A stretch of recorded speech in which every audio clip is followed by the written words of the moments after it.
Okay, continuing the 50 chapters from the book that God dictated to me as he dictated the Torah to Moses. And quite frankly, as he dictated the books of the prophets to the prophets. The entirety of the Hebrew Bible is by his command and direction. It's all his, every bit of it. And you can see it in the prophets by the way some of the books go together. From prophets that didn't even live in the same time. To know it's the day of the Lord, you got to combine, actually, Isaiah, of course, 11 and 53.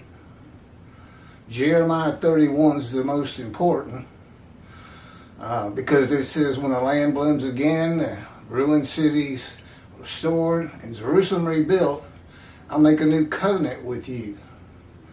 Okay, it's a covenant of sin forgiveness. I'll write Torah on your heart, and all shall heed me. For I shall forgive your sins and iniquities and remember them no more. Same thing he did with the exiles. They became a holy seed and built the second temple. Well, God's returning. If he's making a covenant, he's returning. Okay, that takes you to Malachi 3, which is the only place you can find the covenant that you desire. God says, I'm sending my messenger before me to clear the way. I'm returning to my temple, and the angel of the covenant that you desire is already on the way. Elijah's the messenger, by the way. He's the one that clears the way. It's not Moshe. So, let me get situated here. Torah written on every heart, chapter 11. No, I'm not centered. There. Chapter 11, Torah written on every heart. Again, this is God's writing. Now, I live a lot because I know all this so thoroughly, having been taught it, wrote blogs on it, turned the blogs into the book. And now I've been doing the videos since COVID. The ones we originally did had just seen too much wear and tear. God just kept having me repost them. Re-download, re-upload. And they're just, we pretty much phased them out. I don't see them coming up anymore. I redid all 50 chapters last week. And they've been posted 7 times. And they're already starting to show a little wear. So we're doing it again. We're going to keep them looking decent, which I'm quite happy about.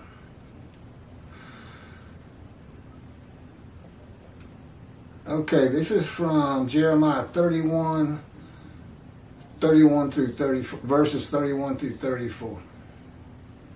See, a time is coming, declares the Lord, when I will make a new covenant with the house of Israel and the house of Judah.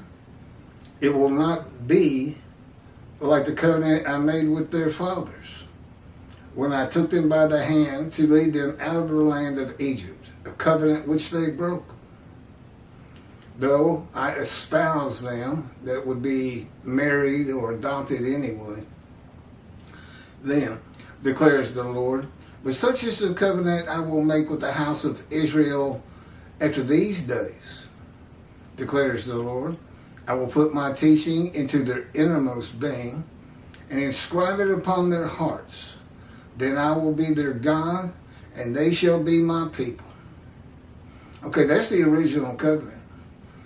Israelites, if you will do all that I have Moses tell you, all my commandments, laws, and rules, I will be your God.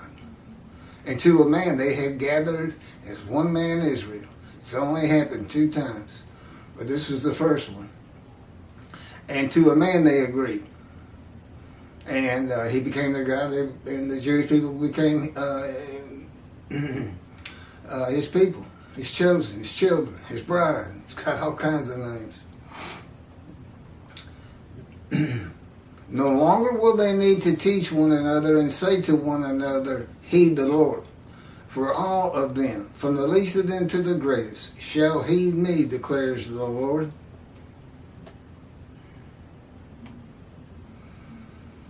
for I will forgive their sins and I will forgive their iniquities and remember their sins no more.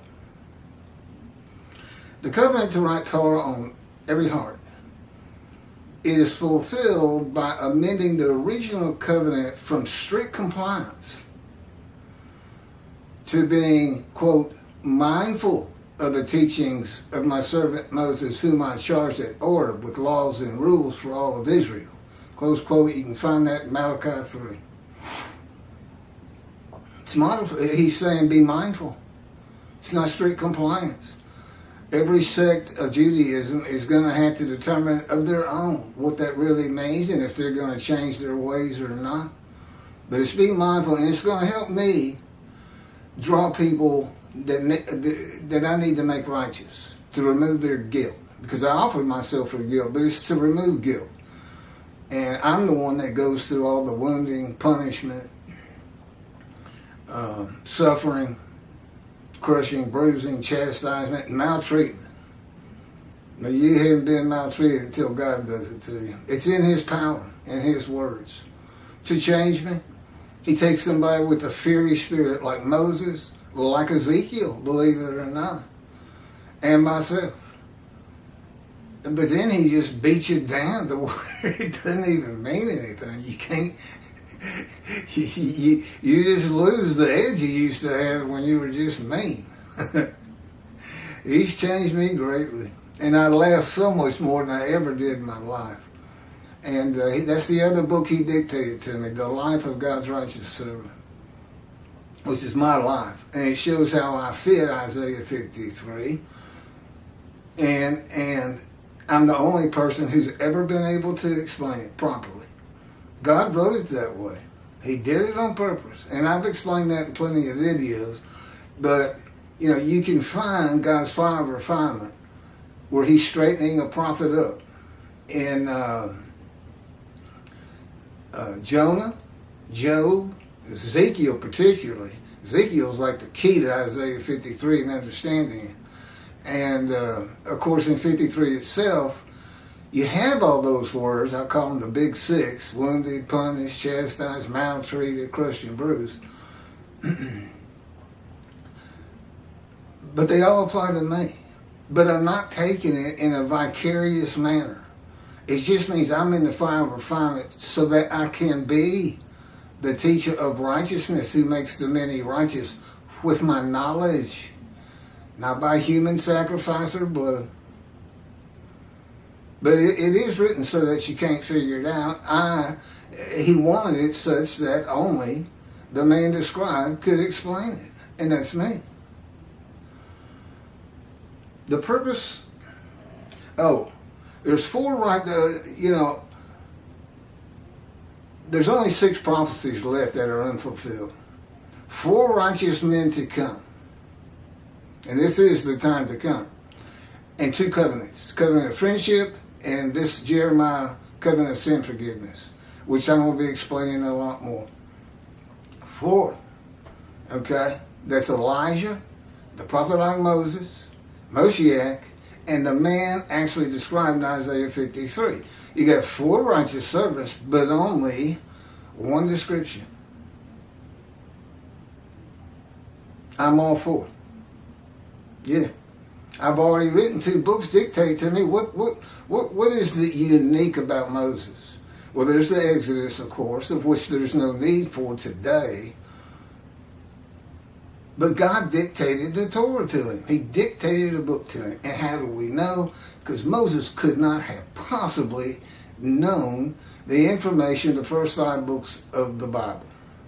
He just couldn't know. Any more than I could know this.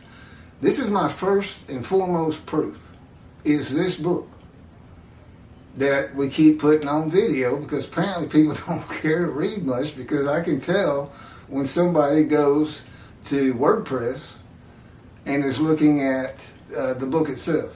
And it's pretty rare. It doesn't happen much. Mindful of the teachings of my servant Moses, by those who heed, fear, and revere his name, and giving everyone a clean slate. free of all sins, rather than all the people in compliance, an animal sacrifice for forgiveness. That's how. All of which is in part to draw the many and the multitude back to Judaism by the teachings of God's righteous servant. And this is what Elijah does in Malachi 3. Recounseling parents with children and children with their parents. And doing it through Judaism. God's lost. Everybody get together and go to synagogue together. So he's doing the same thing. Elijah's doing the same thing the righteous servant is said to do. Prophet like Moses, God's veritable mouthpiece on earth, and the writer of his words. Moshiach, well, King David was instrumental in gathering all the materials for the first temple. Solomon actually had it built. King David passed away. They sometimes call it Solomon's temple. So, along with the messenger Elijah clearing the way for God to return to his temple, which means being instrumental in getting it built, so is David. So, you know, their purposes kind of coexist with each other. And the last thing is, why did God send take Elijah to heaven by name specifically? The only person in the Hebrew Bible. And he returns in the day of the Lord. What do you ask Elijah? Tell us about heaven, if you're Elijah. Okay, several chapters in this book had to do with heaven itself. And I've been there many times in vision. He would teach me in my very room I can expect to have. I know what the entertainment is. I know what the meeting places are like. And I know what to tell you to expect. And it's all in the book for the most part. The purpose of Elijah as the messenger of the new covenant, this is now God's words. That's me ad-libbing again. The purpose of Elijah as the messenger of the new covenant and recounselor of the Jewish families is similar to the original covenant when God spent 40 years in the desert with Moses, teaching the laws and rules for all Israel God charged them with at Horeb.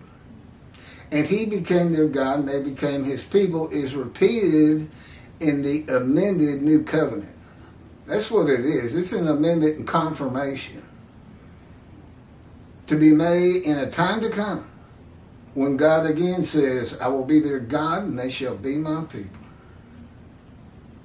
So, in the desert for 40 years with Moses as the messenger and teacher of the laws and rules of God for all Israel, and all the experiences of the people when God dwelt among the tents of the Israelites, is what this means. I will put my teaching into the innermost being and inscribe it upon their heart. God will once again be dwelling and moving among his people. That's why he says in the covenant friendship, I'm going to place my temple on Mount Zion. He knows it's not there right now. He's come early. But, you know, myself, I couldn't get that done. I mean, I can't believe the Jewish people hadn't built the temple. You know, forget the Temple Mount. He didn't want anything to do with it anyway. Just has to be on Mount Zion. I know all the problems with trying to get it up there with the Golden Dome Mosque and Jordan controlling it and on. The Muslim third holiest site, they say. So, what this really comes down to is everybody's got a clean slate, but they got to hear about it. They will have it when I get these books published. There's chapters that literally say that. That these covenants are there's some variants to that, but for the most part, it's so that all Jews throughout the world, we've got to have a big publisher, will have access to it. God's new scripture. And hear about it. But basically, they're going to be teaching themselves when they learn about heaven. Because it's a Jewish heaven, and you don't have a mind. God has to be the information of your mind for you to think. And he's going to do that with all things Jewish. Judaism, Hebrew Bible, Talmud, food, history, famous people, anything and everything Jewish will be the information of your mind. And he's doing it with me already. I'm living that life as though I had no mind. It's like they cut my spirit off from my mind. And that's how he orchestrates my thoughts.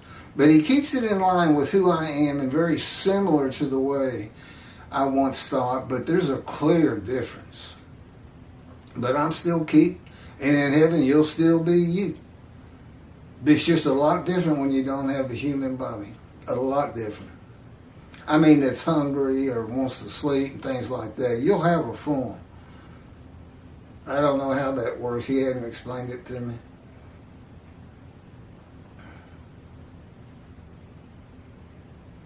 And in the years it takes, many, this is to get his temple rebuilt, to clear the temple. No, we're not doing that anymore. We're going to take that out.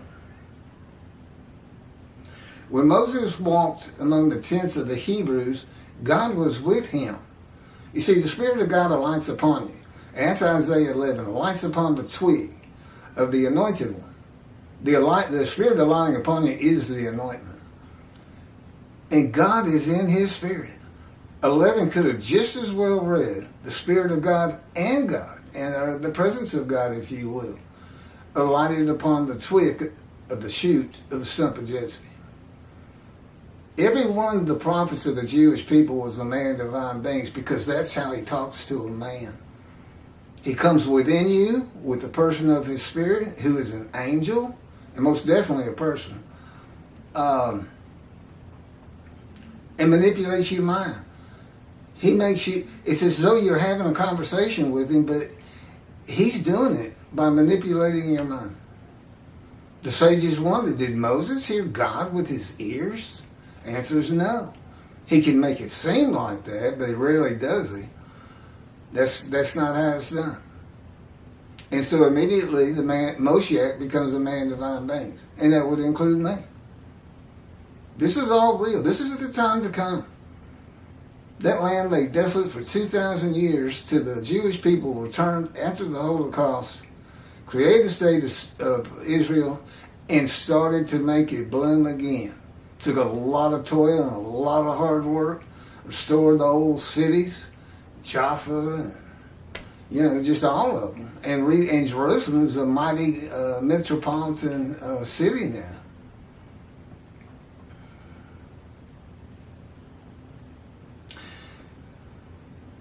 Okay, so when he walked among the tents, Moses, God was walking amongst the tents because he's within Moses. And you can find that's actually in the Torah and particularly in Ezekiel. And I've already gone over it. When Adam, symbolic of Esau, the brother of Jacob, who never married a Jewish woman, all of his children were Gentiles. And they formed Adam. Gentile lands is what it comes to mean. Symbolic of Esau and Christianity and Judaism. Adam would not let Moses pass through. They did not let God pass through. But in the day of the Lord, God comes from Adam. That's Isaiah 63. Who is this coming from Adam? Gentile lands. And of the peoples, the Jewish people, none are with him. It's coming with the Gentile, at least in the beginning. I'll probably convert because of the prophecy of the prophet like Moses. It's supposed to come from one of you. And he's talking to the Israelites. But that's up to God. Because God's told me, look, I don't care if it gets fulfilled or not. It is important. But you're doing everything Moses did anyway. So we'll get it taken care of. I'm not on the executive committee. I get very little information and nothing of the future. And nothing other people are saying or doing. For instance, I have no idea if Tovia Singer has heard me out here in the desert yelling to the high hills, Isaiah 53 is not Israel, etc., etc. But maybe he had. The Jewish people will have the same experience as the Israelites of having a prophet in their midst, who is the visible representation of the presence of God and the angel of his presence, who never leave him. Oh, that's me. Never leave me. No. It's 24/7, 16 years. That's having a lot of God around you. But you got to remember, I'm in the fire. I'm seeing his backside. Okay, that's a real tough side to. He even hid Moses in the cliffs of the hill and put his hand over it and said, "I'm going to show you my backside."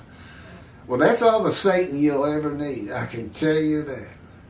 It's just his mean side. I mean, he can just, it's not that he turns mean or is mean.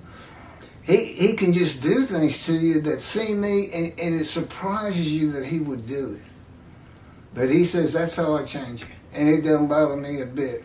Your pain means nothing to me, Keith. Do you know how much pain I've seen? I created pain. I created emotions. This is all going to be good, but you've got to go through this. And I'm still in it, and it's gotten worse and tougher every year. It's brutal. I'm not going to go into all the specifics, but I will tell you, he can slam you to the ground in his power, the same cords of the power that surrounded Ezekiel to keep him from going amongst the people, cutting him off into his house, cut off from the land of the living. Isaiah 53:8. See, he matches a lot of the verses.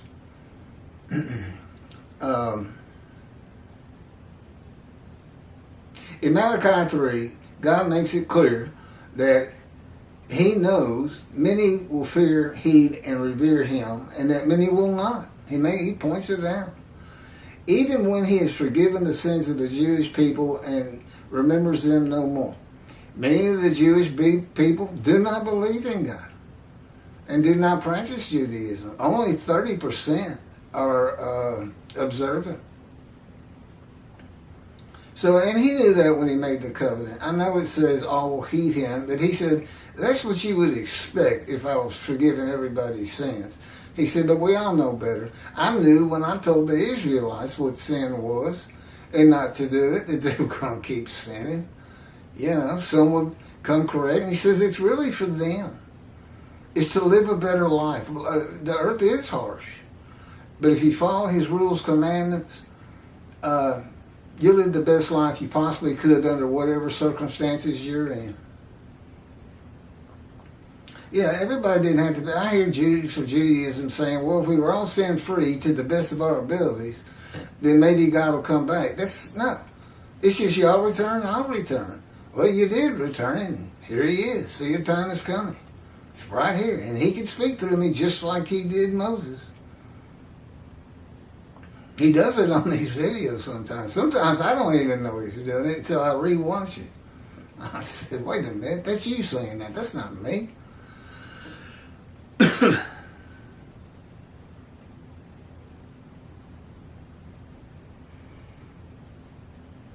God has never stopped being the God of Israel, and the Jewish people have always been his people, contrary to teachings in the New Testament and Apostle Paul, I guess it was. Well, the Christians say God left the Jewish people because they wouldn't stop sinning and came to the Gentile. That's their... They can't back that up, and here God is repeating it. No, I've always been their God. They've always been my people. There's one, I think it's a psalm, it's not a chapter. He tells his people, every one of you can turn your back on me. I'm still not leaving. How's that? He can be very funny. But I'm in the fire. I mean, sometimes, I've cursed him mercilessly when I've been in deep pain. Really have.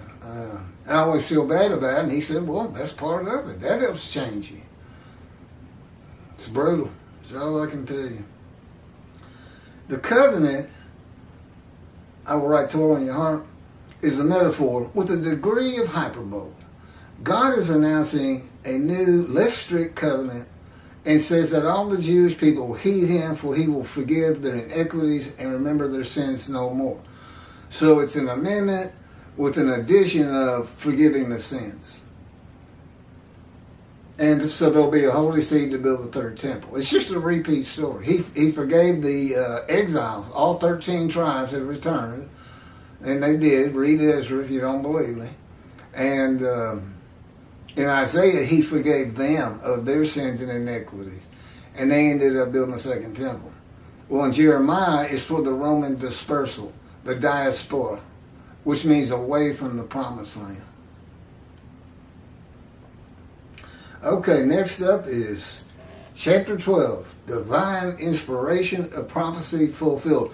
One of my favorites. It is the most blatant manipulation of the New Testament that you can find, other than the great lie and deceit from the lips of Jesus himself.